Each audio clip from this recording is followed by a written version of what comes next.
दोस्तों, आज हम पढ़ने जा रहे हैं क्लास 12th के भूगोल का चैप्टर नंबर 1, जिसका नाम है मानव भूगोल, प्रकृति एवं विशेष क्षेत्र।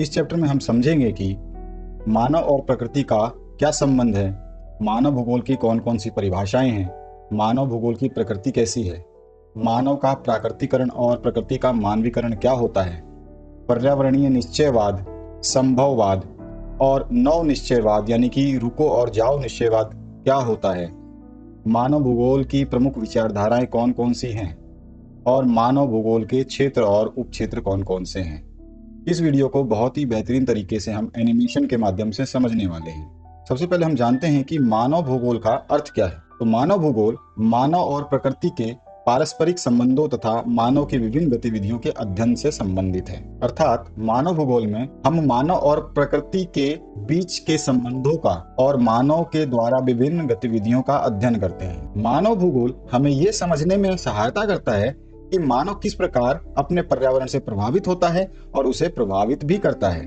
अभी आप ये चित्र देखिए, इसमें मानव जो है पर्यावरण से प्रभावित है।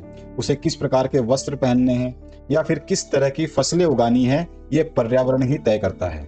इसी तरह इस दूसरे चित्र को देखिए, इसमें मानव जो है पर्यावरण को प्रभावित कर रहा है, यानी कि पर्यावरण में उसने बड़ी बड़ी इमारतें बनाई है, आधुनिक तरीके से वो कृषि कर रहा है, सड़कें बना रहा है, रेल यातायात बना रहा है। तो मानव जो है पर्यावरण को प्रभावित कर रहा है। तो भूगोल हमें यही समझने में सहायता करता है कि मानव अपने पर्यावरण से किस प्रकार प्रभावित होता है और उस पर्यावरण को किस प्रकार प्रभावित करता है। दोस्तों, प्रारंभिक समय में भूगोलवेता मुख्य रूप से भौतिक भूगोल पर अधिक बल देते थे। उनका ध्यान पृथ्वी की प्राकृतिक विशेषताओं जैसे स्थल स्वरूप, जलवायु, मृदा एवं वनस्पति के अध्ययन पर केंद्रित था। यानी कि जब शुरुआती समय में भूगोल का अध्ययन शुरू हुआ तो उस समय जो भूगोलवेता थे, जो भूगोल का अध्ययन करते हैं, वो केवल भौतिक भूगोल पर ही अधिक बल देते थे। वो केवल पृथ्वी का स्थल रूप कैसा है, जलवायु कैसी है, उसकी मृदा कैसी है, वनस्पति कैसी है, इसी चीजों का अध्ययन करते थे। लेकिन समय के साथ भूगोल के अध्ययन में द्वैतवाद की अवधारणा विकसित हुई। यानी कि कुछ समय बाद में भूगोलवेताओं में आपसी बहस छिड़ी कि भौतिक भूगोल के साथ साथ मानव भूगोल का भी अध्ययन आवश्यक है। इस अवधारणा के अनुसार यह स्वीकार किया गया कि मानव भी पृथ्वी का एक अभिन्न अंग है। मानव न केवल प्रकृति से प्रभावित होता है बल्कि अपनी गतिविधियों के माध्यम से प्रकृति को प्रभावित भी करता है। इस प्रकार भूगोल में भौतिक भूगोल और मानव भूगोल दोनों पक्षों के अध्ययन को समान महत्व दिया जाने लगा। तो दोस्तों, जब प्रारंभिक समय में भूगोल का अध्ययन किया जा रहा था तो केवल भौतिक भूगोल पर ही अधिक बल दिया जा रहा था। लेकिन समय के साथ द्वैतवाद आया और द्वैतवाद ने यह कहा कि मानव भी जो है प्रकृति का एक अभिन्न अंग है। तो भूगोलवेताओं ने भूगोल में भौतिक भूगोल के साथ साथ मानव भूगोल का भी अध्ययन प्रारंभ कर दिया। चलिए अब जानते हैं कि मानव और प्रकृति का संबंध क्या है। दोस्तों, हम सामान्यतः पृथ्वी और उसके विभिन्न भागों का वर्णन मानव शरीर के अंगों के समान करते हैं। उदाहरण के लिए यदि हम पृथ्वी के रूप की बात करें तो तूफान पृथ्वी की आंख समझा जाता है, नदी को पृथ्वी का मुख समझा जाता है, हिम नदी को पृथ्वी की नासिका समझी जाती है, जल डमरू मध्य को पृथ्वी का ग्रीवा यानी कि गला समझा जाता है और मृदा को पृथ्वी की परिच्छेदिका यानी कि त्वचा समझी जाती है। इस प्रकार पृथ्वी और उसके विभिन्न भागों को मानव शरीर के अंगों के समान समझा जाता है। ठीक इसी प्रकार प्रदेशों, गांवों और नगरों को भी एक जीवित इकाई के रूप में देखा जाता है। जर्मन भूगोलवेता राज्य या देश को एक जीवित जीव के रूप में वर्णित करते हैं। यानी कि जो जर्मन भूगोलवेता है, जो भूगोल का अध्ययन करते हैं, वो किसी भी राज्य या किसी देश को जो है जीवित जीव के रूप में मानते हैं। इसी प्रकार सड़कों, रेल मार्गों और जल मार्गों के जाल को परिसंचरण की धमनियां कहा जाता है, क्योंकि ये लोगों, वस्तुओं और सूचनाओं के आवागमन में सहायता करते हैं। दोस्तों, यही मानव और प्रकृति का संबंध है, जिसे मानव शरीर के अंगों के समान देखा जाता है। अब हम बात करते हैं मानव भूगोल की परिभाषाओं के बारे में। दोस्तों, विभिन्न भूगोलवेताओं ने मानव भूगोल को अलग अलग दृष्टिकोण से परिभाषित किया है। फ्रेडरिक रेडजेल कहते हैं, मानव भूगोल मानव समाजों और धरातल के बीच संबंधों का संश्लेषित अध्ययन है। इस परिभाषा में रेडजेल ने मानव और धरातल यानी पृथ्वी के बीच संबंधों के समग्र अध्ययन पर बल दिया है। रेडजेल की शिष्या एलन सी सैंपल कहती हैं कि मानव भूगोल अस्थिर पृथ्वी और क्रियाशील मानव के बीच परिवर्तनशील संबंधों का अध्ययन है। इस परिभाषा में सैंपल कहती हैं कि मानव और पर्यावरण के बीच संबंध समय के साथ निरंतर बदलते रहते हैं। Paul Vidal de la Blache कहते हैं, मानव भूगोल हमारी पृथ्वी को नियंत्रित करने वाले भौतिक नियमों तथा इस पर रहने वाले जीवों के मध्य संबंधों के अधिक संश्लेषित ज्ञान से उत्पन्न संकल्पना है। इस परिभाषा में Paul Vidal de la Blache ने पृथ्वी, प्राकृतिक नियमों और मानव के बीच पारस्परिक संबंधों को समझने पर बल दिया है। तो दोस्तों, ये कुछ परिभाषाएं थी जो विभिन्न भूगोलवेताओं ने मानव भूगोल के लिए अलग अलग दृष्टिकोण से दी हैं। चलिए अब जानते हैं कि मानव भूगोल की प्रकृति कैसी है। तो दोस्तों, मानव भूगोल भौतिक पर्यावरण जैसे कि जलवायु, जल संसाधन, वन वनस्पति, खनिज, मृदा तथा मानव द्वारा निर्मित सामाजिक और सांस्कृतिक पर्यावरण जैसे घर, गांव, नगर, कृषि, सड़कें, रेल मार्ग, उद्योग, व्यापार, संस्कृति के बीच पाए जाने वाले अन्योन्य क्रिया यानी परस्पर प्रभाव का अध्ययन करता है। मानव अपने आसपास उपलब्ध प्राकृतिक संसाधनों का उपयोग करके अनेक वस्तुओं और संरचनाओं का निर्माण करता है। घर, गांव, नगर, सड़कें, रेल मार्ग, उद्योग, खेत, बंदरगाह तथा दैनिक उपयोग की वस्तुएं मानव द्वारा निर्मित ऐसे ही उदाहरण हैं। मानव ने अपनी आवश्यकताओं के अनुसार भौतिक पर्यावरण में भी व्यापक परिवर्तन किए हैं। इसके साथ ही भौतिक पर्यावरण भी मानव जीवन को प्रभावित करता है। जलवायु, स्थलाकृति, जल संसाधन तथा प्राकृतिक वनस्पति मानव के आवास, भोजन, वस्त्र, व्यवसाय और जीवन शैली को प्रभावित करते हैं। इस प्रकार मानव भूगोल मानव और पर्यावरण के बीच होने वाली निरंतर अंतःक्रियाओं तथा उसके पारस्परिक प्रभावों का अध्ययन करता है। तो दोस्तों, यही मानव भूगोल की प्रकृति है। चलिए अब समझते हैं कि मानव का प्राकृतिकरण और प्रकृति का मानवीकरण क्या होता है। दोस्तों, जैसा कि हम जानते हैं कि मानव या मनुष्य अपने ज्ञान, कौशल और प्रौद्योगिकी की सहायता से प्राकृतिक पर्यावरण के साथ अंतःक्रिया करता है। मानव क्या उत्पादन और निर्माण करता है यह महत्वपूर्ण नहीं है, बल्कि यह अत्यंत महत्वपूर्ण है कि वह किन उपकरणों और तकनीकों की सहायता से उत्पादन और निर्माण करता है। मानव ने प्रकृति के नियमों को समझकर ही नई नई तकनीकों का विकास किया है, यह सभी जानते हैं। उदाहरण के लिए घर्षण और ऊष्मा के ज्ञान से मानव ने अग्नि की खोज की। डीएनए और आनुवंशिकी की समझ से अनेक बीमारियों का उपचार संभव हुआ। वायु गति के सिद्धांतों के आधार पर तेज गति वाले विमान और अन्य वाहन बनाए गए। तो मानव ने जो है प्रकृति के नियमों को समझ करके ही इन तकनीकों का विकास किया। इसीलिए कहा गया है कि मानव क्या उत्पादन या निर्माण करता है वो महत्वपूर्ण नहीं है, बल्कि यह महत्वपूर्ण है कि मानव ने किन तकनीकों और उपकरणों के माध्यम से उत्पादन और निर्माण किया है। इन उदाहरणों से स्पष्ट होता है कि प्रकृति का ज्ञान ही प्रौद्योगिकी के विकास का आधार है। प्रौद्योगिकी मानव को प्राकृतिक बाधाओं को कम करने और अपने जीवन को अधिक सुविधाजनक बनाने में सहायता करती है। चलिए अब जानते हैं मानव का प्राकृतिकरण क्या होता है। तो मानव का प्राकृतिकरण को समझने से पहले अगर हम पर्यावरणीय निश्चयवाद समझ लें तो हमें मानव का प्राकृतिकरण अपने आप समझ में आ जाएगा। दोस्तों, प्रारंभिक समय में मानव पूरी तरह प्रकृति पर निर्भर था। उस समय तकनीकी का विकास बहुत कम था और मानव समाज आदिम अवस्था में था, यानी कि उस समय प्रारंभिक विकास अवस्था थी। इसलिए मानव प्रकृति की शक्तियों से अत्यधिक प्रभावित रहता था। प्रारंभिक मानव को प्राकृतिक मानव कहा जा सकता है क्योंकि वह प्रकृति के नियमों का पालन करता था, वह प्रकृति के अनुसार अपना जीवन ढालता था, प्राकृतिक शक्तियों से डरता था और उनकी पूजा भी करता था। वो कौन सी प्राकृतिक शक्तियां थी जिससे मानव डरता भी था और पूजा भी करता था? तो वो थी जैसे कि ज्वालामुखी, बाढ़, तूफान, सूखा आदि। मानव और प्रकृति के बीच इस प्रकार के संबंध को पर्यावरणीय निश्चयवाद कहा जाता है। यानी कि सरल शब्दों में कहा जाए तो पर्यावरणीय निश्चयवाद कहता है कि प्रकृति सब कुछ तय करती है और मानव उस प्रकृति के नियमों के अनुसार जो है जीवन व्यतीत करता है। मुझे विश्वास है कि आपको पर्यावरणीय निश्चयवाद समझ में आ चुका होगा। तो अब आप आसानी से मानव का प्राकृतिकरण समझ सकते हैं। मानव का प्राकृतिकरण वह अवस्था है जब मानव पूरी तरह प्रकृति पर निर्भर होकर जीवन व्यतीत करता है। वह प्रकृति के नियमों के अनुसार अपने जीवन को ढालता है, तथा जंगल, नदी, पर्वत, पेड़ पौधों और प्राकृतिक शक्तियों का सम्मान करता है। मानव का प्राकृतिकरण को और बेहतरीन तरीके से समझने के लिए हम बेंदा का जीवन देखते हैं। बेंदा मध्य भारत के अबूझमाड़ क्षेत्र के घने जंगलों में रहता है।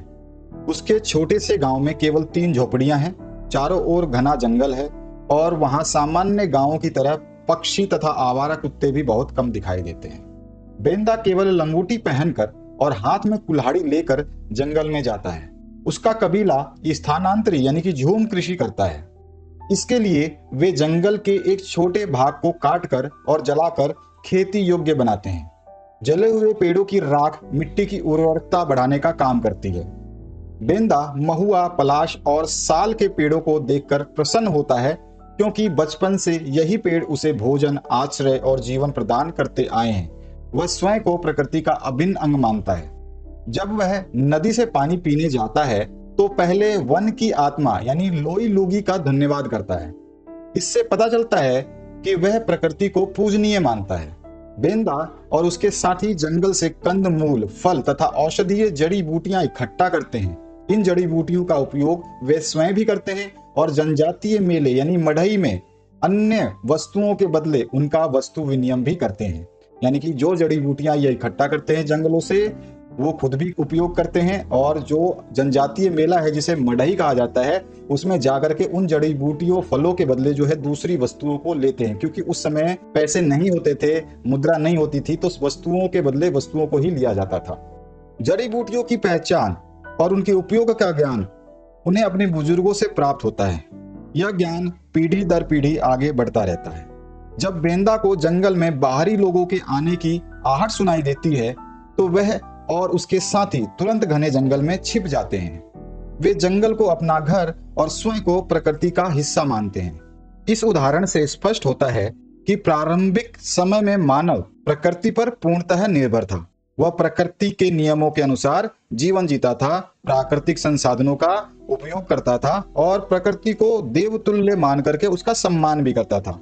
तो मानव और प्रकृति के बीच इसी गहरे संबंध को जो है मानव का प्राकृतिकरण कहा जाता है। तो आशा करता हूं कि आपको मानव का प्राकृतिकरण समझ में आ चुका होगा। चलिए अब बात करते हैं प्रकृति का मानवीकरण की। यदि हम प्रकृति का मानवीकरण समझने से पहले संभववाद को समझ लें तो हमें प्रकृति का मानवीकरण आसानी से समझ में आ जाएगा। दोस्तों, समय के साथ मानव ने प्राकृतिक पर्यावरण और उसके नियमों को समझना शुरू किया। जैसे जैसे उसका सामाजिक, सांस्कृतिक और वैज्ञानिक विकास हुआ, उसने नई और अधिक उन्नत प्रौद्योगिकी का विकास कर लिया। यानी कि जैसे जैसे समय बीता तो मानव ने पर्यावरण को अच्छे तरीके से समझा, उसके नियमों को जाना, और जैसे जैसे उसने पर्यावरण और नियमों को अच्छे तरीके से जाना तो उसने अच्छी तरीके की, उन्नत तरीके की प्रौद्योगिकी का विकास किया। जैसा कि आप इस चित्र में भी देख पा रहे हैं, पहले के मानव जो है आग जलाना सीखते हैं, फिर धीरे धीरे जो है वे औजार बनाना सीखते हैं और आगे बढ़ते बढ़ते वो पशुओं से कृषि करना सीखते हैं, और फिर उससे आगे बढ़ते बढ़ते आधुनिक समय में तो हमने बहुत ज्यादा विकास कर लिया, प्रौद्योगिकी बहुत ज्यादा विकसित हो चुकी है। यानी कि आज मानव की गतिविधियों की छाप पृथ्वी के लगभग हर भाग में दिखाई देती है। उदाहरण के लिए पर्वतीय क्षेत्रों में स्वास्थ्य एवं पर्यटन स्थल विकसित किए गए हैं, मैदानों में खेती, बाग बगीचे और बड़े शहर बसाए गए हैं, पहाड़ी ढलानों पर चारागाह विकसित किए गए हैं, समुद्री तटों पर बंदरगाह बनाए गए हैं, महासागरों में समुद्री मार्ग विकसित किए गए हैं, अंतरिक्ष में कृत्रिम उपग्रह स्थापित किए गए हैं। यानी मानव ने जो है नए नए टेक्नोलॉजी के माध्यम से अच्छे अच्छे आविष्कार भी किए हैं और उसकी गतिविधियों की छाप पूरी पृथ्वी पर दिखाई देती है। वो किस लिए दिखाई देती है कि मानव ने जो है प्रकृति के पर्यावरण को अच्छे तरीके से समझा है और उसके नियमों को अच्छे तरीके से जाना है। इन सभी उदाहरणों से स्पष्ट होता है कि मानव ने अपनी बुद्धि, ज्ञान और तकनीकी के बल पर प्रकृति में परिवर्तन किया है और उसे अपनी आवश्यकताओं के अनुसार उपयोगी बनाया है। इसी विचार को पहले के विद्वानों ने संभववाद कहा। संभववाद के अनुसार प्रकृति मानव को अनेक अवसर प्रदान करती है और मानव अपनी बुद्धि, ज्ञान तथा तकनीकी के माध्यम से उन अवसरों का उपयोग करके विकास करता है। इसे ही संभववाद कहा जाता है। तो मुझे विश्वास है कि आपको संभववाद आसानी से और अच्छे तरीके से समझ में आ चुका होगा। अब हम प्रकृति का मानवीकरण आसानी से समझ सकते हैं। प्रकृति का मानवीकरण का अर्थ है कि मानव अपनी बुद्धि, विज्ञान और प्रौद्योगिकी की सहायता से प्राकृतिक परिस्थितियों को अपनी आवश्यकताओं के अनुसार बदल लेता है और उन्हें अपने लिए अधिक अनुकूल बना लेता है। प्रकृति का मानवीकरण को और बेहतरीन तरीके से समझने के लिए हम कैरी का जीवन देखते हैं। कैरी नॉर्वे के ट्रांडहाइम शहर में रहती है, जहां सर्दियों में तेज हवाएं, भारी हिमपात और लंबे समय तक अंधकार रहता है। इन कठिन प्राकृतिक परिस्थितियों के बावजूद आधुनिक तकनीक के कारण उसका दैनिक जीवन सामान्य रूप से चलता है। वह सुबह अंधेरे में कार से अपने कार्यालय जाती है। उसकी कार में बर्फ पर चलने वाले विशेष टायर और शक्तिशाली हेडलाइटें लगी हैं, जिससे वह सुरक्षित यात्रा कर पाती है। उसका कार्यालय 23 डिग्री सेंटीग्रेड तापमान पर कृत्रिम रूप से गर्म रखा जाता है। जिस विश्वविद्यालय में वह काम करती है, उसका परिसर कांच के विशाल गुंबद से ढका हुआ है। वहां तापमान और प्रकाश दोनों को आवश्यकता के अनुसार नियंत्रित किया जाता है। भले ही उस क्षेत्र में सर्दियों के दौरान ताजी सब्जियां और फल नहीं उगते, फिर भी कैरी केला तथा कीवी जैसे उष्ण कटिबंधीय फल खाती है। ये फल हवाई मार्ग से अन्य देशों से मंगवाए जाते हैं। आधुनिक संचार तकनीक की सहायता से वह अपने कंप्यूटर पर केवल एक क्लिक करके नई दिल्ली में बैठे अपने सहकर्मियों से जुड़ जाती है। हालांकि कैरी 58 वर्ष की है, फिर भी आधुनिक स्वास्थ्य सुविधाओं और बेहतरीन जीवन शैली के कारण वह कई 30 वर्षीय लोगों से अधिक स्वस्थ और युवा दिखाई देती है। दोस्तों, इस उदाहरण से स्पष्ट होता है कि मानव ने विज्ञान और प्रौद्योगिकी की सहायता से प्राकृतिक कठिनाइयों पर काफी हद तक नियंत्रण प्राप्त कर लिया है। वह अपने अनुकूल वातावरण का निर्माण कर लेता है और प्राकृतिक संसाधनों का प्रभावी ढंग से उपयोग भी कर लेता है और अपने जीवन को अधिक सुविधाजनक बना भी लेता है। इसी प्रक्रिया को प्रकृति का मानवीकरण कहा जाता है। दोस्तों, अभी अभी हमने पर्यावरणीय निश्चयवाद और संभववाद पढ़ा था। आइए अब हम जानते हैं नव निश्चयवाद यानी कि रुको और जाओ निश्चयवाद क्या होता है।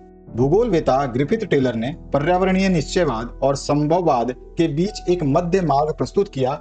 इसे नव निश्चयवाद या रुको और जाओ निश्चयवाद कहा जाता है। पर्यावरणीय निश्चयवाद कहता है कि प्रकृति सब कुछ तय करती है और मानव प्रकृति पर पूर्णतः निर्भर रहता है और उसी के अनुसार जीवन व्यतीत करता है। और संभववाद कहता है कि मानव विज्ञान और तकनीकी के माध्यम से प्राकृतिक कठिनाइयों पर काफी हद तक नियंत्रण कर सकता है।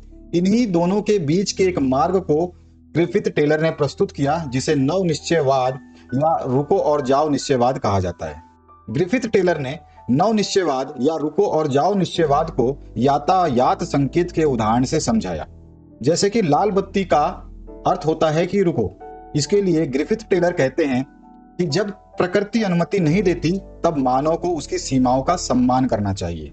यानी कि जब कठोर जलवायु हो, बर्फबारी गिरती हो, बाढ़ आता हो, भूकंप की चेतावनी हो या आंधी तूफान का आने का डर हो, तो मनुष्य को उसकी सीमाओं का सम्मान करना चाहिए, क्योंकि प्रकृति अनुमति नहीं दे रही है। इसी तरह पीली बत्ती कहती है कि सावधान रहें और आगे बढ़ने की तैयारी करें। यहाँ पर ग्रिफिथ टेलर कहते हैं कि मानव को सोच समझकर और सावधानी से कार्य करना चाहिए। जैसे कि हमारी पृथ्वी पर संसाधन बहुत सीमित है, तो हमें योजना बनाकर और संतुलित तरीके से उसका उपयोग करना चाहिए। इसी तरह हरी बत्ती कहती है जाओ। इसके लिए ग्रिफिथ टेलर कहते हैं जब प्रकृति अनुकूल हो, तब मानव विज्ञान और तकनीक की सहायता से विकास कर सकता है। यानी कि मानव बांधे बना सकता है, नहरें बना सकता है, तकनीकी से खेती कर सकता है, उपज को बढ़ा सकता है, सड़कें, पुल, भवन बना सकता है, जब वातावरण अनुकूल हो, प्रकृति अनुकूल हो तब। नव निश्चयवाद के अनुसार मानव पूरी तरह प्रकृति का गुलाम भी नहीं है और ना ही उसे प्रकृति पर पूर्ण स्वतंत्रता प्राप्त है। मानव को प्राकृतिक नियमों का पालन करते हुए विज्ञान और प्रौद्योगिकी की सहायता से विकास करना चाहिए। अर्थात प्रकृति जितनी अनुमति देती है, उतनी ही सीमा तक संसाधनों का उपयोग करना चाहिए, ताकि पर्यावरण को नुकसान न पहुंचे। यदि मानव बिना किसी सीमा के प्राकृतिक संसाधनों का अत्यधिक दोहन करेगा, तो इसके गंभीर दुष्परिणाम सामने आएंगे। जैसे हरित गृह प्रभाव देखने को मिलेगा, ओजोन परत का क्षय देखने को मिलेगा, भूमंडलीय तपन देखने को मिलेगा, हिम नदियों का पिघलना होगा, भूमि का क्षरण आदि समस्याएं उत्पन्न होंगी। ये सभी समस्याएं प्रकृति के नियमों की अनदेखी करने का परिणाम होता है।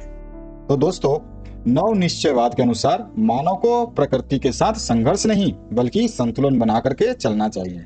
यही नव निश्चयवाद या रुको और जाओ निश्चयवाद होता है। दोस्तों, चलिए अब देखते हैं कि मानव भूगोल की प्रमुख विचारधाराएं कौन कौन सी हैं। मानव भूगोल के विकास के साथ विभिन्न विचारधाराओं का उदय हुआ। इन विचारधाराओं ने मानव समाज और पर्यावरण को अलग अलग दृष्टिकोण से समझाने का प्रयास किया।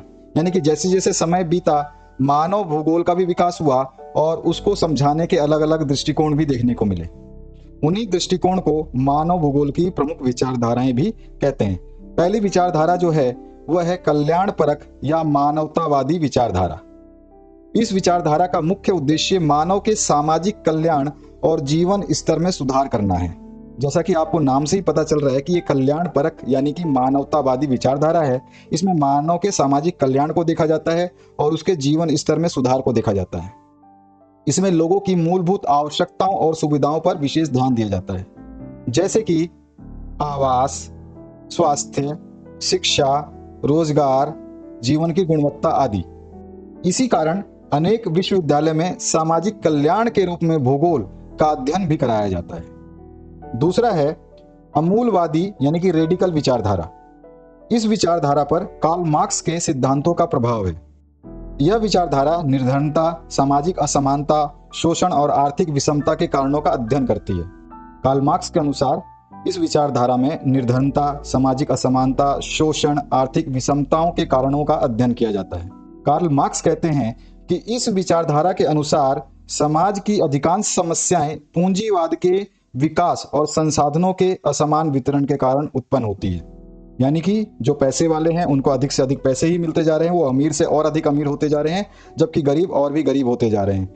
और संसाधनों का उपयोग भी अमीर लोगों को ज़्यादा आसानी से मिल पा रहा है, जबकि गरीब लोगों को नहीं मिल पा रहा है। तो यही विचारधारा जो है ये निर्धनता, सामाजिक असमानता, शोषण और आर्थिक विषमता के कारणों का अध्ययन करती है। अगला है हमारा व्यवहारवादी विचारधारा। इस विचारधारा में मानव के व्यवहार, अनुभव और निर्णयों को विशेष महत्व दिया जाता है। इस विचारधारा के अनुसार प्रत्येक व्यक्ति अपने अनुभव, सोच और सामाजिक परिस्थितियों के आधार पर अलग अलग निर्णय लेता है। व्यवहारवादी विचारधारा कहती है कि प्रत्येक व्यक्ति अपने अनुभव या अपनी सोच या अपनी सामाजिक परिस्थिति के आधार पर जो है निर्णय ले सकता है।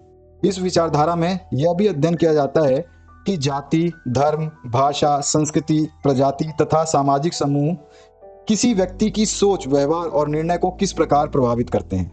यानी कि किसी व्यक्ति की सोच, व्यवहार और निर्णय जाति, धर्म, भाषा, संस्कृति, प्रजाति आदि से किस तरह प्रभावित होते हैं, इसका अध्ययन व्यवहारवादी विचारधारा में किया जाता है। दोस्तों, हमारा अगला टॉपिक है मानव भूगोल के क्षेत्र और उपक्षेत्र। मानव भूगोल एक व्यापक विषय है, यानी बहुत बड़ा विषय है। इसका अर्थ है कि मानव भूगोल मानव जीवन को बेहतर ढंग से समझने के लिए इतिहास, अर्थशास्त्र, समाजशास्त्र, राजनीति विज्ञान, मानव शास्त्र तथा अन्य सामाजिक विज्ञानों के साथ मिलकर के कार्य करता है। समय के साथ ज्ञान, विज्ञान और अनुसंधान यानी कि रिसर्च का निरंतर विकास हुआ। इसके परिणाम स्वरूप मानव की गतिविधियों और समस्याओं का अध्ययन करने के लिए मानव भूगोल के अनेक नए क्षेत्र और उप क्षेत्र विकसित हुए। यानी कि जैसे जैसे समय के साथ ज्ञान, विज्ञान और अनुसंधान बढ़ा, उसके परिणाम स्वरूप क्या हुई, मानव की गतिविधियां बढ़ी और गतिविधियों के द्वारा जो है कुछ समस्याएं भी बढ़ी। इन गतिविधियों और समस्याओं का अध्ययन करने के लिए मानव भूगोल के नए क्षेत्र बने और उन क्षेत्रों के कुछ उपक्षेत्र भी विकसित हुए। प्रत्येक उपक्षेत्र किसी विशेष मानवीय गतिविधि का अध्ययन करता है तथा उससे संबंधित सामाजिक विज्ञान से जुड़ा होता है। जैसे कि आप अपने किताब के इस टेबल को देखिए, इसमें मानव भूगोल के क्षेत्र, उपक्षेत्र और संबंधित सामाजिक विज्ञान दिया गया है। अगर आपको सामाजिक भूगोल का अध्ययन करना है तो आपको उसके उपक्षेत्रों को भी पढ़ना होगा और उपक्षेत्रों को समझने के लिए आपको संबंधित सामाजिक विज्ञान के विषयों को भी पढ़ना होगा।